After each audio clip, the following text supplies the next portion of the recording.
नमस्कार, न्यूज़ 18 के digital platform पे आप मुझे देख रहे हैं और मैं हूं आपके साथ में अमनदीप। ईरान अमेरिका जंग के चलते पूरी दुनिया में एनर्जी का संकट खड़ा हो गया है।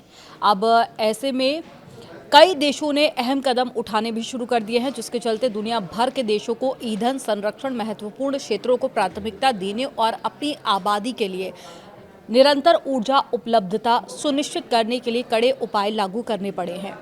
एशिया से लेकर अफ्रीका और साथ ही यूरोप तक सरकारों ने सीमित ईंधन भंडार को बचाने के लिए कई असाधारण कदम उठाए हैं, जिनमें अतिरिक्त सार्वजनिक अवकाश, घर से काम करने का आदेश और साथ ही ईंधन राशनिंग और औद्योगिक बंद जैसे कई प्रयास शामिल है।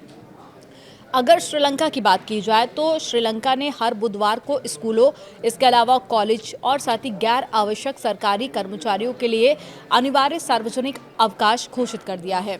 राष्ट्रीय ईंधन पास यानी कि क्यूआर आधारित राशनिंग पुनः लागू किया गया है। निजी वाहनों के लिए प्रति सप्ताह 15 लीटर और सार्वजनिक परिवहन के लिए 200 लीटर की सीमा तय की गई है।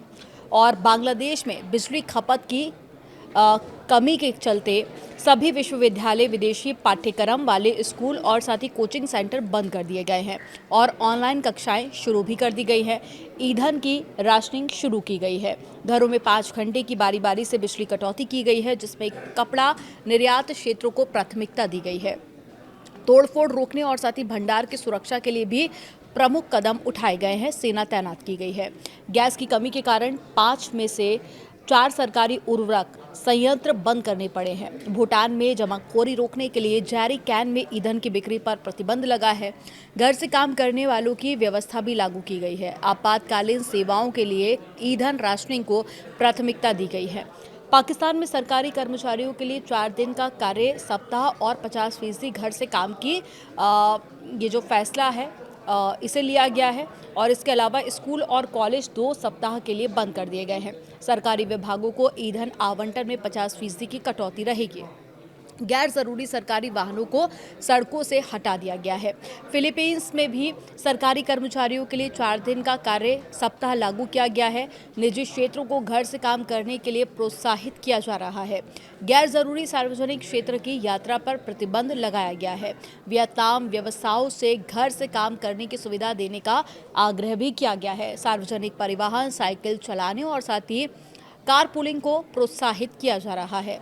अफ्रीका में भी कई सारे फैसले लिए गए हैं। मिस्र में 28 मार्च से मॉल, रेस्टोरेंट और साथ ही दुकान कार्य दिवसों में रात 9 बजे तक बंद हो जाएंगी। सरकारी इमारतें शाम 6 बजे तक बंद हो जाएंगे। बिजली की खपत कम करने के लिए रोशन बिलबोर्ड बंद कर दिए गए हैं। इसके अलावा दक्षिण अफ्रीका के कई प्रांतों में डीजल में साइन बोर्ड बंद होने के कारण उचित वितरण सुनिश्चित करने और साथ ही घबराहट में खरीदारी को रोकने के लिए खनिज और पेट्रोलियम संसाधन विभाग ने उद्योग स्तर पर नियंत्रित आवंटन उपाय भी लागू कर दिए हैं। इसके अलावा न्यूजीलैंड में सरकार ने 1979 की कार मुक्त दिवस नीति को पुनर्जीवित करने पर विचार कर दिया है, जिसके तहत वाहन चालक सप्ताह में 1 दिन वाहन न चलाने का निर्णय भी ले रहे हैं।